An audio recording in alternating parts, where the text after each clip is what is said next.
దీన్ని విచారణ చేయమని కమిషనర్ ఆఫ్ పోలీస్కి వారి చేత కంప్లైంట్ ఇప్పించేందుకు మేము వచ్చాం. ఇది చాలా దారుణమైనటువంటి అంశం. పోలీసు వారు సజ్జల భార్గవ్ని పట్టుకోవడం కోసం విచారణ చేయవచ్చు, తప్పులేదు. సజ్జల భార్గవ్ని పట్టుకునే అవకాశం కూడా లేదు, ఎందుకంటే court has given a protection. అయినా మా నాయకుల్ని అరెస్ట్ చేసి లోపల పెట్టి బెయిల్ రాకోకుండా చేసి భయపెట్టాలనేటువంటి కార్యక్రమంలో ఒక అమాయకుడైనటువంటి డ్రైవర్ని, ఆయన మా పార్టీ కాదు, మా సింపథైజర్ అయితే అవ్వచ్చు, మా పార్టీ నాయకుడు కూడా కాదు, బ్రతుకు తెరువు కోసం డ్రైవింగ్ చేసుకునేటటువంటి యామర్తి సుబ్బారావుని అతి దారుణంగా చిత్రహింసలు చేసి సజ్జల భార్గవ్ యొక్క అడ్రస్ కనుక్కోవడానికి తాపత్రయపడ్డారు. ఇది మోస్ట్ ఇల్లీగల్ అని మనం చేస్తున్నాం.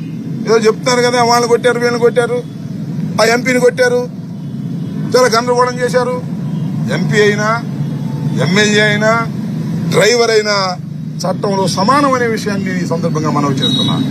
ఈ విషయాన్ని సిపి గారికి ప్రాథమికంగా ఒక కంప్లైంట్ ఇచ్చాం. దాన్ని యాక్షన్ తీసుకుంటారో లేదో చూస్తాం. యాక్షన్ తీసుకోకపోతే we have a legal ways, so many ways ఉన్నాయి. మళ్ళా ఇంకా ఉన్నతాధికారులకి రిప్రజెంట్ చేస్తాం. అన్ని ఎగ్జాస్ట్ అయిపోయిన తర్వాత న్యాయపరంగా న్యాయస్థానాలకు కూడా వెళ్తామని మనం చేస్తున్నాం. ఎవరైతే తన డ్యూటీస్ లో అధికంగా ప్రవర్తిస్తారో, బియాండ్ ది డ్యూటీస్, పోలీస్ వ్యవస్థలో వారు అరెస్ట్ చేయవచ్చు, లేదా విచారణకు పిలవచ్చు, లేదా నోటీస్ ఇవ్వచ్చు తప్ప లాఠీ పెట్టి కొట్టడం కానీ, చిత్రహింసలు గురి చేయటం కానీ భారత రాజ్యాంగంలో సిఆర్పిసిలో తప్పిది. పోలీసుల మీద ప్రైవేట్ కేసులు కూడా పెట్టేటటువంటి అవకాశం ఉంది. ఇంతకు ముందు అనేక సందర్భాల్లో ప్రైవేట్ కేసులు పెట్టి పోలీసులు ఉద్యోగాలు కూడా ఊడగొట్టినటువంటి సందర్భాలు ఉన్నాయి. నిరూపణ అయితే అని గుర్తుపెట్టుకోవాలి మనం చేస్తున్నాం. ఈ విధంగా బియాండ్ ది డ్యూటీస్ పోలీసులు ప్రవర్తన చేస్తున్నారని చెప్పడానికి ఇది ఒక ఉదాహరణ. ఇది ఒకటే కాదు. అలాగే కడపలో రవీంద్ర, ఆయన కూడా బిఫోర్ ది మేజిస్ట్రేట్ నన్ను కొట్టారని ఇచ్చారు. అంటే పెద్ద ఎత్తున ఈ రాష్ట్రంలో వైఎస్ఆర్సీపీకి సంబంధించినటువంటి నాయకుల్ని, సోషల్ మీడియా యాక్టివిస్టుల్ని చేయి చేసుకుంటున్నారు, కొడుతున్నారు పోలీసు యంత్రాంగం. ఇది సరైన విధానం కాదు. మరి సజ్జల భార్గవ్ యొక్క అడ్రస్ తీసుకోవడానికి తాపత్రయం ఎందుకే అంత తాపత్రయం? మేము ఎక్కడికి పోతాం? దేశాలను విడిపోతామా? న్యాయస్థానానికి వెళ్తున్నాం. న్యాయస్థానంలో తేలిన తర్వాత కోర్టులు ఒకవేళ మీకు బెయిల్ లేదు, మీరు హాజరు కావాల్సిందే, కోఆపరేట్ చేయాల్సిందే అంటే వస్తాం. What is there?